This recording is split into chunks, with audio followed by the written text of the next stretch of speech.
Friends, పెద్దవాళ్ళు చెప్తారు కదండి, కథలు విధలాయా కాపురాలు రెండాయా, నిన్న తెచ్చిన కుందేలు నేటికి కూరాయా అన్నట్టు.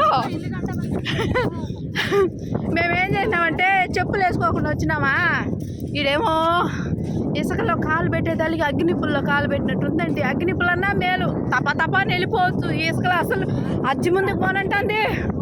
ఓయమ్మ, నా గుండె ఆగిపోయిందండి ఇంకా అక్కడికి.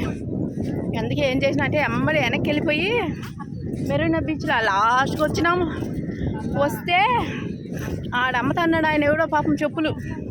మా బస్సులో ఉండే వాళ్ళంతా ఆయన చెప్పులన్నీ ఖాళీ చేసేసినారు పాపం.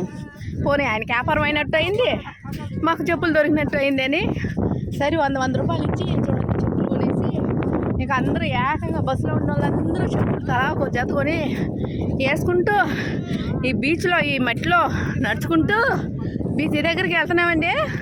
వెళ్ళిన తర్వాత అక్కడ ఒక వీడియో చేస్తానండి. సరే అండి, బాయ్. మరి నీరసం వచ్చేసింది, మరి మాట్లాడలేకపోతాను నేను. ఎండ వేరే